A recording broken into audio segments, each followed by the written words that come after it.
hey, Sean, I found this really great thing online that not only completely stores all of your data for your campaigns, your players can message each other in character and out, and everybody already has an account on it. Really? How much is it? Nothing. What is it? Facebook.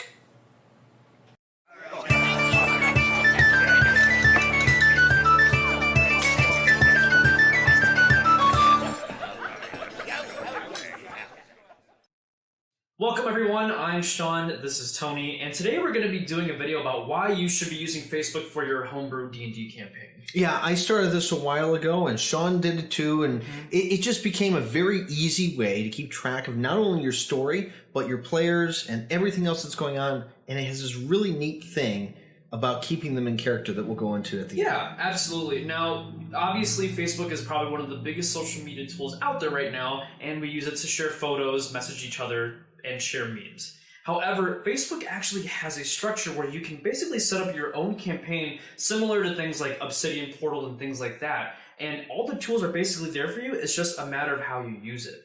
Now, when we first started out, obviously, we didn't really utilize a lot of the tools. The first thing you'll probably be using is the messaging system. Right. So sometimes you need to reach your players all at once, and it's a great way because it's kind of like a group MMS, a way that everybody can be part of it, but they don't have to have it dinging on their phone all the time. Yeah. And it's a great thing because your players, you can message your players and they can message you back, but at the same time, everybody else is seeing it and you can see who has seen your message, which is a fantastic thing. It sounds like we're giving a thing for Facebook, but it really is great for the campaign. Absolutely. There's a lot of little tools that you can now use in Messenger. You can actually set little notifications. So if you have a session next Saturday at 12, you can actually put a little bell on there and it'll actually notify everyone a little bit before that session. They're like, hey, we're playing in an hour. Don't forget. You can kind of get into a couple little nuanced things. You can change each other's nicknames into your characters, and this kind of goes into the next thing where you can begin role-playing in the messaging too. Right. We've made chats ourselves where it's the chat for the setup of the actual campaign, and then another messenger chat where it's an in-character chat. Yeah, so you kind of have your outside, okay, guys, make sure you're here at 6 o'clock, who's getting pizza? But then you also have your other chat where you can really kind of get into your character. Now, obviously, doing it over text might not seem like the most coolest idea, but you'd be surprised how some of your players who may not even normally roleplay kind of come out with these messaging, things. Yeah, it's got this nifty thing that it actually keeps them in character when they're not playing, which is really cool because they're always now constantly thinking about it. And every once in a while, you can post things in that messenger to get them thinking about the campaign or the thing that's coming up in the next week. Yeah. Which is really, really awesome. Yeah, I think the biggest theme of kind of using Facebook, and you'll see with these other things that you can use, is just kind of keeping your players engaged. Yeah. Obviously, if you're not playing every week or every other week or maybe even once a month, you kind of want to find that way to keep them engaged and make sure that everyone's still talking. Right. And it's really neat, but it also goes into a lot of things with scheduling of events. And that's something that's really been helping me out with it because not only do you say the date, the time, but you can also put a picture up at the top, much like we do on our channel with our thumbnails and stuff. Yeah. You put a picture that represents what you're going through in the campaign, as well as a little write-up of what they're going to be going through.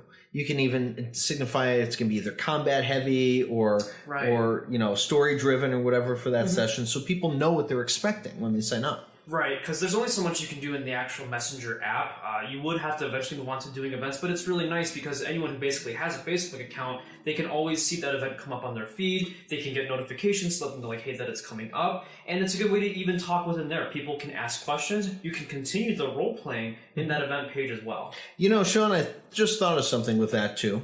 What about a friend who wants to come and play at one point, but is not sure about it, or somebody that one of your players knows, that wants to invite somebody? It's just as easy to click that. Everyone's got Facebook with it. You just send them the link to the campaign and let them come on board, which is really cool. Exactly. Yeah, using the events part of Facebook is actually a very good tool to kind of keep everyone together, keep track of who's actually going to show up. And yeah, you're right. Find possibly new players or people that you might want to just introduce it to. Right, and when we're looking at that, you also have really interesting options and things that you can do in the chats. There's actually a dice roller app that goes in Messenger where you can actually just have them roll dice directly on there.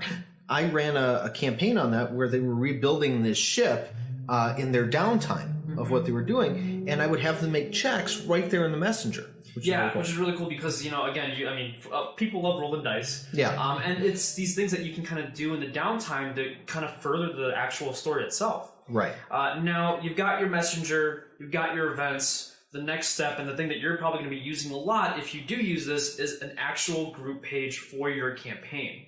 Right. And the cool thing about this is, again, not only can you post story and content with it, but you can use your notes to show backstory, to show character bios, to show things like that. Yeah. You can even, believe it or not, you can even link a D&D Beyond profile in one of those files so that people could just click on it and see what another player character is in there. Yeah, there's actually a surprising amount of different things that you can utilize in your group page. Besides the obvious photos and videos, you can upload certain documents, you can upload certain text documents, you can upload certain files that you want your players to download. You can set more events and more notifications. One of my favorite things that I enjoy doing sometimes is kind of typing up, if we have like a long break or something, maybe you type up like a nice long paragraph of like kind of what's going on in the world, supplement it with a picture and kind of have like, more story going on, even though they're not in the game. Because the thing is, if you're trying to immerse your players in this world that you've written with it, it's really cool to show them that they aren't the center of the world. I think the one thing that happens with campaigns nowadays, and I think it's kind of due to things like Critical Role, that your players become the center of the story. But if you do it this way, and you have different goings-ons that are happening in the towns and all that, they start to feel like they're just another brick in the wall kind of thing. Yeah, it almost feels like you're reading the Daily Bugle of this world. Almost, right, and you're kind of catching up. One of my other favorite things I enjoy doing in a group page is using the poll system. Now, this system is really cool. Basically, normally you'd use this to ask someone on their favorite opinion on something. However, I've utilized it in the past to accomplish certain tasks. So what I did one time is I had weekly goals for the campaign, and they were kind of trapped in this place. In order to actually get out, they had to achieve these certain tasks by doing these certain skill checks. And by voting, you put yourself part of that skill check. And then at the end of the week, we would see like how the rolls add up, and we would see if you succeed or if you fail. And then there would be like certain results and consequences depending if we made it or not.